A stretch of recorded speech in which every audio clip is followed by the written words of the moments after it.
Halo Sobat Elektorial, kita kembali lagi di Elektorial Podcast dengan saya Ona Amalia Asna yang akan memandu podcast kita pada hari ini. Luar biasa, hari ini podcast kita akan kedatangan bintang tamu yang luar biasa sekali di KPU Kota Blitar. Ada perempuan yang sangat luar biasa, yang ini Sri Kandinya Kota Blitar, ada Ibu Nini Solihah. Apa kabar Bu Nini? Alhamdulillah. Sehat Mbak Ona. Alhamdulillah sehat juga Bu Nini. Gini Bu Nini, kita sama-sama perempuan. Siap. Kalau di masyarakat identiknya kita kalau perempuan ketemu itu suka gibah. Iya, suka gibah. Tapi kali ini kita gibahnya bertema. Bukan gibah ya Bu Nini. Kalau gibah itu kan identik dengan negatif ya yang dibicarakan. Kalau kita ngobrol yang positif dan juga tentunya banyak informasi yang nanti akan didapat oleh Sobat Elektorial di episode kali ini. Sepakat. Iya, ini podcast pertama kita di tahun 2022. Siap. Kita awali dengan tema kali ini itu adalah pemutakhiran data pemilih berkelanjutan. Siap. Dulu Bu Nini sudah pernah podcast tentang ini ya, kita sudah pernah membahas masalah PDPB, betul ya Bu ya? Ya betul. Tapi kali ini ada yang berbeda. Ada yang berbeda dari pemutakhiran yang dulu pernah disampaikan oleh Bu Nini. Kali ini ada sesuatu yang berbeda, nanti Bu Nini akan sampaikan gitu kan. Ada informasi juga tentang perkembangan pemutakhiran data pemilih berkelanjutan di Kota Blitar. Siap. Oke. Bu Nini, sudah siap Bu Nini? Siap. Sudah siap ya? Oke. Mungkin Sobat Elektorial ingin tahu lagi apa tuh sebenarnya pemutakhiran data pemilih berkelanjutan. Monggo silakan. Oke, siap. Terima kasih Mbak Ona, teman-teman atau Sobat Elektorial. Kita jumpa lagi di podcast KPU Kota Blitar. Alhamdulillah hari ini ditemani Sri Kandi KPU juga yang cantik Mbak Ona. Kita akan bahas PDPB. Baik, kalau kemarin-kemarin kami sudah sampaikan bahwa PDPB atau pemutakhiran data pemilih berkelanjutan itu adalah pemutakhiran yang kita laksanakan di luar tahapan. Bedanya ketika di awal kita melaksanakan PDPB di April 2021 itu belum ada PKPU yang menegaskan tentang PDPB itu apa. Nah, di akhir bulan di November 2021 alhamdulillah sudah terbit PKPU 6 tentang pemutakhiran data pemilih berkelanjutan ini. Bedanya ketika di sebelum November 2021 itu kita bisa memperoleh data atau memasukkan data itu berdasarkan bukan hanya dari tanggapan masyarakat, tetapi kita bisa mencari. Artinya ketika kita turun ke lapangan, kemudian kita menurunkan data, terus kemudian kita sinkronkan dengan database kita, terus kemudian kita sinkronisasi lagi ke Dispenduk Capil, apakah data ini masih aktif atau tidak, baru kita masukkan ke PDPB. Yang membedakan di PDPB setelah turunnya PKPU 6 itu begini. Jadi kalau di PDPB sebelum PKPU itu kita bisa memasukkan atau menghilangkan, artinya mencoret yang tidak memenuhi syarat sebagai pemilih tanpa harus ada bukti dukung. Yang membedakan di 2022 ini atau setelah lahirnya PKPU 6, tanggapan masyarakat atau temuan data yang kita masukkan ke PDPB itu harus disertai dengan bukti dukung, kecuali kalau itu atas dasar rekomendasi dari Bawaslu. Begitu. Ya. Jadi intinya perbedaannya itu kalau dulu mungkin belum ada regulasi secara khusus. Siap. Gitu betul, ya. Betul. Tapi sekarang sudah ada regulasi PKPU 6 tahun 2021. Nah, saya pengen tanya, sebenarnya perbedaannya tuh apa sih? Kalau kalau setahu saya ya, kalau di ketika ada tahapan, ketika ada pemilu atau pemilihan itu kan ada juga pemutakhiran data juga. Nah, bedanya apa pemutakhiran data ketika tahapan pemilu maupun pemilihan dengan pemutakhiran data berkelanjutan? Oke. Kalau di pemutakhiran pada umumnya maksudnya adalah masa tahapan, itu kan database kita itu adalah DP4. Ya. Itu turun dari Kemendagri lewat kalau di kabupaten kota Dispenduk Capil. Nah, itu data yang kita olah. Kemudian kita kita sinkronkan. Bedanya kalau di pemutakhiran data pemilih berkelanjutan, base data kita atau database kita itu adalah DPT pada pemilu terakhir atau pemilihan terakhir. Jadi yang kita pakai karena kita kemarin baru pemilihan di 2020 itu yang kita pakai. Dan kalau pemutakhiran pada saat tahapan itu hanya dilaksanakan pada tahapan itu saja. Kalau pemutakhiran data pemilih berkelanjutan itu kita laksanakan setiap bulan. Jadi sesuai dengan draft tahapan, nanti mungkin kita bahas next ya Mbak ya. Nah itu akan kita laksanakan. Jadi ketika pemutakhiran data pemilih berkelanjutan itu akan secara otomatis terhenti ketika tahapan secara nasional itu sudah dimulai. Jadi kalau ini nanti pelaksanaan pemilu di 2024, maka sesuai dengan draft tahapan PDPB ini di 2022 itu akan berakhir di bulan Oktober, begitu. Terus ini mungkin juga jadi pertanyaan sobat elektorial mengenai sebenarnya kenapa sih kan kalau ketika tahapan itu kan sudah ada pemutakhiran data nih. Kenapa harus ada pemutakhiran data berkelanjutan? Tujuannya buat apa?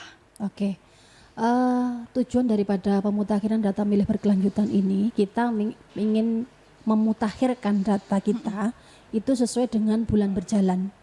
Artinya kalau kemarin kalau di pemutakhiran pada umumnya pada tahapan sudah kita misalkan terima sekian ribu DP4, kemudian kita olah di situ, terus kita cross check ke lapangan. Nanti hasilnya akan jauh secara signifikan itu jauh sekali nilainya.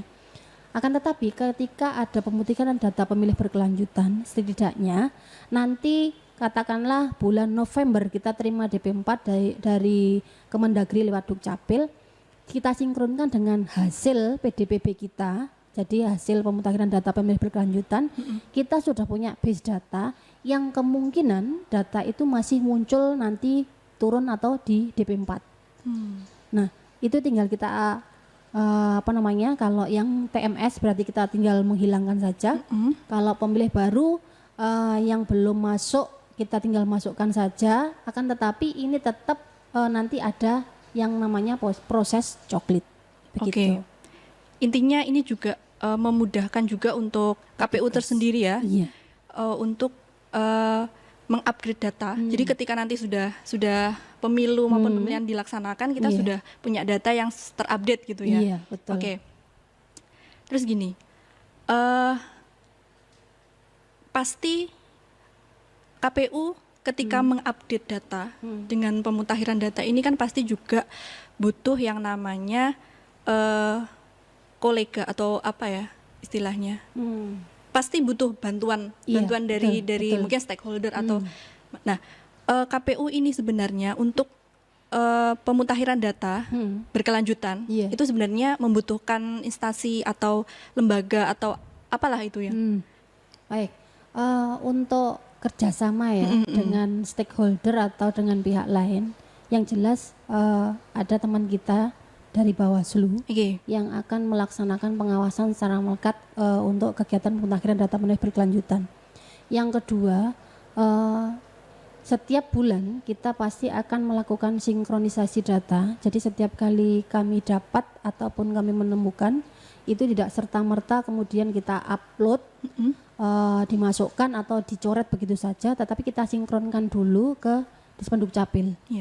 Yang ketiga ada beberapa pihak lain yang membantu kita dalam proses pemutakhiran data pemilih berkelanjutan itu. Satu contoh misalkan untuk pemilih pemula yang di bawah naungan Kemenak, kita kemarin sudah melakukan PKS, perjanjian kerjasama dengan Kemenak, itu terkait data pemilih pemula yang teman-teman bersekolah di bawah naungan Kemenak, misalkan MA begitu, aliyah, dan kemudian teman-teman yang di pondok pesantren. Terus kemudian kita kerjasama dengan Kemenak itu dalam kaitan juga dengan SIMKAH, artinya status perkawinan, baik itu yang menikah ataupun yang bercerai. Nanti artinya sudah pindah status atau alih status, itu dengan Kemenak fungsinya seperti itu. Terus kemudian dengan cabang dinas, dalam hal ini teman-teman yang usia SMA, itu kita lewat cabang dinas, baik itu yang di sekolah SMA, kemudian SMK, kita bisa minta bantuan kepada teman-teman di cabang dinas untuk mengkoordinir data itu lewat Dapodik. Kalau yang dari Kemenak itu lewat data EMIS dan data SIMKAH, begitu Pak Ana. Oke. Itu kan tadi instansi dan lembaga yang membantu KPU untuk mendapatkan data-data yang diperlukan untuk pemutakhiran data berkelanjutan. Nah, kalau seandainya ada sobat elektoral nih, ya kan, mereka ada informasi mengenai data, ya mungkin entah itu meninggal atau mungkin data-data yang memang diperlukan untuk pemutakhiran data, itu kira-kira KPU menerima atau enggak? Nah, kita ada forum yang namanya tanggapan masyarakat.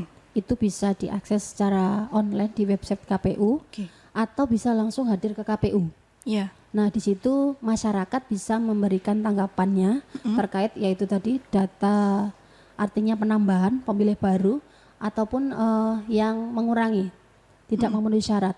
Misalkan ada keluarga atau tetangga yang meninggal, ada yang pindah, atau ada yang alih status dari sipil menjadi TNI Polri, atau sebaliknya.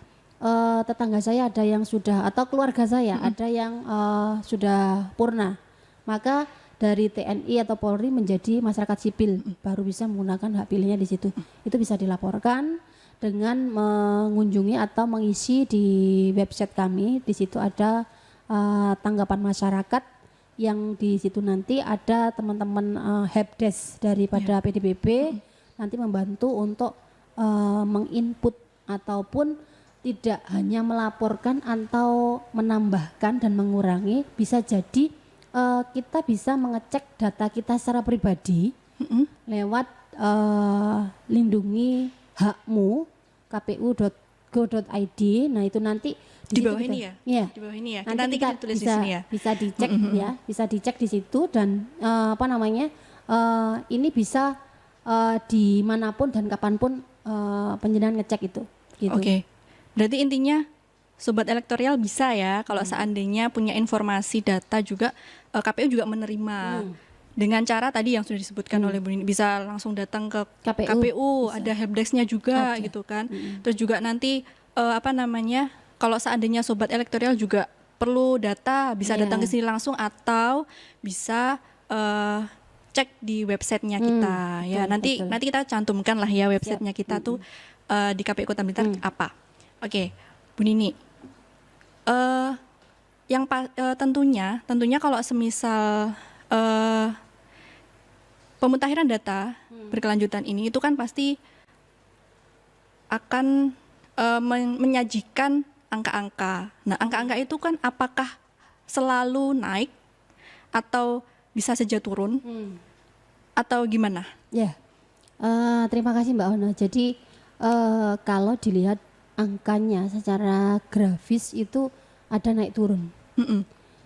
Sebagai contoh, ketika kemarin kita DPT kita di 2020 114.380, terus kemudian pada bulan Juni-Juli Kota Blitar itu ada kenaikan COVID itu ya, itu yang cukup tinggi. Itu banyak sekali warga kita yang meninggal. Jadi jangan salah kok serta-merta nanti kalau ada orang meninggal terus kemudian dicoret gitu enggak. Oh iya. Jadi kita ada dasarnya. Itu berdasarkan tanggapan masyarakat atau kita kemarin itu kerjasama dengan Satgas COVID itu ya.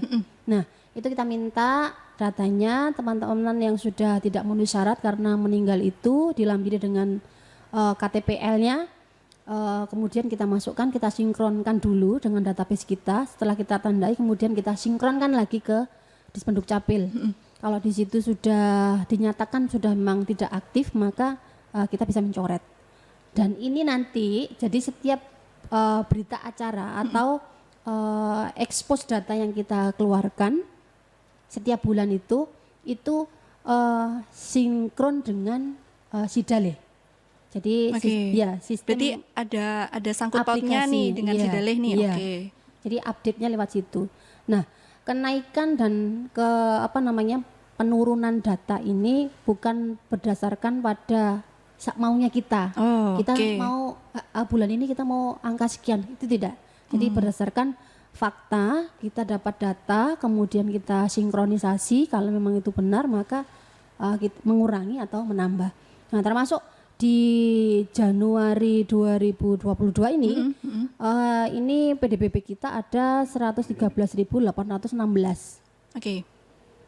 Kalau itu ada selisih 15 dengan di bulan Desember 2021. Ada kenaikan 15 ya. Iya, 15. kenaikan. Nah, gini Bu Nini. Untuk angka itu kan pasti ada kriteria-kriteria. Iya, betul. Apa aja sih sebenarnya kriteria untuk menentukan ini sih masuk ke dalam pemutakhiran data? Ada poin apa aja di situ? Nah, yang jelas kalau menambah itu berarti pemilih baru. Oke, pemilih baru. Nah, nambah. Pemilih baru itu belum tentu yang usia 17 tahun besok pada saat mau pemilihan atau pemilu. Oke. Ada juga yang benar-benar pemilih pemula ketika pada saat masih muda kemudian mendaftar menjadi TNI atau Polri. Nah, saat ini sudah purna baru bisa menjadi pemilih pemula. Betul. Iya juga benar juga. Itu. Oke. Terus kemudian yang mengurangi itu pemilih yang TMS tidak memenuhi syarat. Ya. Itu ada pindah keluar. Jadi di luar Kota Blitar. Kemudian ada yang meninggal, ada karena ganda, ada di bawah umur, kemudian tidak dikenal, TNI Polri, kemudian hak pilihnya dicabut dan bukan penduduk. Itu yang mengurangi. Oke. Berarti yang pokoknya kalau baru itu menambah ya Bu ya? Iya, betul. Menambah. Nah, saya tanya soal di bawah umur. Iya. Maksudnya gimana di bawah umur itu Bu maksudnya? Jadi begini, kalau mungkin teman-teman mau mencermati di PDBP kita di bulan Januari itu ada pemilih TMS di bawah umur. Itu kasusnya begini. Di 2021 sebelum terbitnya PKPU 6 2021 tentang pemutakhiran data pemilih berkelanjutan, itu dasarnya memasukkan data pemilih baru itu adalah teman-teman yang nanti di 2024 itu berusia 17 tahun. Oke. Itu ya. Berarti hitungannya berarti nanti kalau tahun 2024 itu usianya sudah 17 tahun. Iya, itu kita bisa masukkan. Oke. Nah, itu pun kan tidak bisa serta-merta misalkan ONE begitu ya. Nah, ONE alamat misalkan di Sanan Wetan begitu. Tidak bisa. Itu harus elemen datanya lengkap. Nah ini kemarin di PDBP 2022 pasca turunnya PKPU 6, nah itu menyebutkan bahwa yang dikategorikan baru itu adalah minimal 17 tahun pada saat pemutakhiran itu berjalan. Jadi misalkan begini, karena kita kan dapat data dari Depak ya, Kemenak, dapat data dari cabang dinas. Nah, ketika kita terima data itu, kemudian ini sudah masuk ketika nanti kita hitung di 2024 mereka sudah 17, akan tetapi pada saat pemutakhiran itu belum 17, maka tidak bisa kita masukkan sebagai pemilih baru. Oke. Gitu ya. Jadi kalau kita laporkan di Januari 2022 kemarin ada 37 pemilih pemula, itu berarti mereka sudah 17 tahun pada saat Januari 2022. Bukan lagi yang 17 pada saat 2024. Begitu. Jadi 17 pada saat Pemutakhiran. Nah, KPU gimana cara mengetahuinya, ya kan? Kan nggak mungkin Bu kita mau ngelihat satu-satu datanya terus dihitung satu-satu, kan nggak mungkin Bu. Masa iya masih kita mau ngitung, oh ini nanti kalau di bulan sekian, di tahun sekian usianya sudah 17 tahun, kan nggak mungkin Bu. Gimana caranya? Kita ada tim ya, ada teman-teman khusus di program data itu. Jadi setiap kali kita ada tanggapan atau dapat data baru, khususnya untuk yang baru, kita short, jadi kita hitung, jadi kita rumus pada saat kita melakukan sinkronisasi itu pada hari itu sudah berusia 17 atau belum. Jadi kalau lebih dari 17 bisa kita masukkan, kalau 17-nya masih nanti bulan Maret katakanlah, berarti tidak bisa kita masukkan di bulan bersangkutan. Misalkan kita dapat data ini ya, besok Maret 2022 dia 17 tahun. Pemutakhiran kita laksanakan ini Februari ini. Nah, berarti dia tidak bisa kita masukkan dalam pemilih baru di bulan Februari karena dia belum 17. Gitu. Baru bisa kita masukkan di Maret ketika dia 17-nya di bulan Maret begitu. Oke. Luar biasa. Jadi sobat elektoral pun juga akhirnya tahu gimana sih prosesnya sebenarnya KPU Kota Blitar ini, khususnya nih KPU Kota Blitar itu dalam proses pemutakhiran data pemilih berkelanjutan. Karena kan juga mungkin sobat elektoral pun juga bertanya-tanya sebenarnya apa sih tugasnya KPU itu kalau lagi nggak ada pemilu gitu, nggak ada pemilihan ya kan? Ternyata tugasnya banyak. Banyak sekali. Karena tadi sudah disampaikan setiap bulan harus di-upgrade datanya ya kan, dengan proses yang lumayan panjang juga dan ribet juga pasti Ibu ya. Tapi kan ini ya bisa diselesaikan dengan baik oleh KPU Kota Blitar. Alhamdulillah. Berkah Mbak, berkah. Alhamdulillah. Kita juga dapat itu saran perbaikan atau rekomendasi dari teman-teman Bawaslu. Oh ya. Di 2021 akhir di bulan Desember kita tuh mendapatkan 8.000 sekian. Tetapi kembali lagi pada PKPU 6 2021 bahwa elemen data yang harus atau yang minimal yang ada itu ada 14, termasuk diantaranya harus ada NIK dan NKK.